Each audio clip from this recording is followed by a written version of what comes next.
great to hear from a doctor who talks about creatives, you know, and how the importance of that in the medical profession. But I am here with Margot Hartmann, who's a creative. Yeah. Thank you. Margot, CEO and president of the Nantucket Cottage Hospital. Going from, and I think it's really important to talk about your role, because I think it was really a smart move by the board to hire someone who had been in the trenches of the hospital and sees it from the doctor's perspective and has worked directly with patients. But that's a big shift for you, Margot, right? I mean, to go from in the emergency room to the boardroom. What's that transition been like for you? You know, it was a big shift, but it was made easy by the fact that I feel so passionate about the survival of the hospital and the health of the community and the health of the hospital to serve the community. And in an interesting way, diagnosing things in the ER is not so different from diagnosing things for the health of the hospital, I found. Right. It's a puzzle solving. Knowing what the problem is. Right. Yeah, trying to solve the Agatha Christie of medicine or the Agatha Christie of the hospital for its community. Well, I mean, it's an interesting, I think, challenge because the doors are always open. Yeah. Right? They're always open. 24/7. The lights are on in the hospital. And yet, you know, that's a big cost. Yes. If we want to have that service, it's something that, you know, we depend on. But not an easy thing to manage, I would imagine. Yes, especially 30 miles at sea and with huge shifts in volume. For 7.5 months, we're open and the lights are on and we're there, but with relatively little volume. Right. And then we accommodate to that, and then we surge for the increased volume. And that's our puzzle to solve, and we take it very seriously. Right.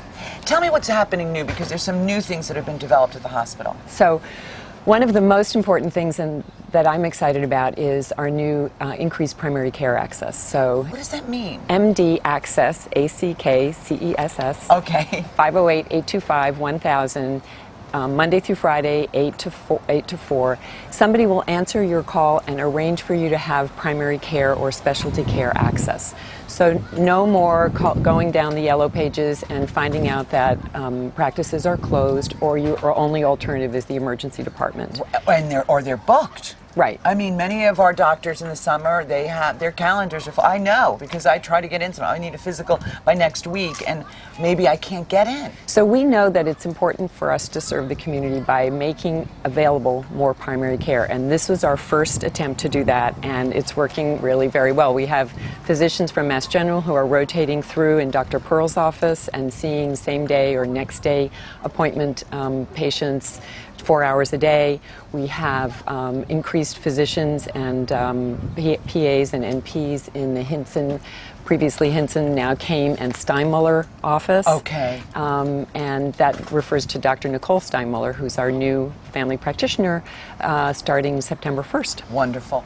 Because the emergency room is being used as for people to come in sometimes because they had no doctor, had no access to getting a doctor, so using it in a non-emergency situation. Right. Okay. And the emergency department will always be there. Sure. And people can come for whatever they need there. But it's probably a better matchup of need and service to have more primary care access, and that's what we're doing.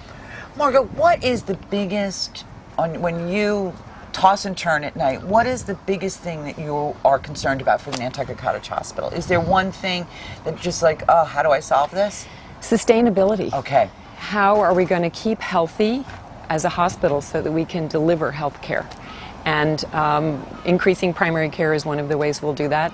The other thing is we cannot be sustainable in our current building in the long term. Okay. Our building is a 1957 building, and my charge from the board was to come up with a sustainable business model. And what's become very clear to me is that we cannot sustain our business in the current building because it's not efficient to run. Okay. So that's a big challenge. That's a big challenge. It sounds like a big challenge. But we're up to it. Margot, are you loving, now how many, is it the second year of the year? It's been 19 months. 19 months. We're getting close to the 2-year mark. I know, in November. November. It feels like the right fit? I mean, our community feels like you're the right fit, but how does it feel for you personally? Lovely question, thank you. I mean, I'm grateful if people do feel that. For me, it's a wonderful privilege to do something that I love for an institution that I love in a place that I love. Yeah, well, we're very lucky. You are very lucky. Thank you. So fun sitting next to Margot. Thanks for coming on. Thank you. We're going to be talking about the Nantucket Cottage Hospital all morning here on Appreciate that. 228. Yes. Stay tuned for more here on 228. All right. Jump back, don't.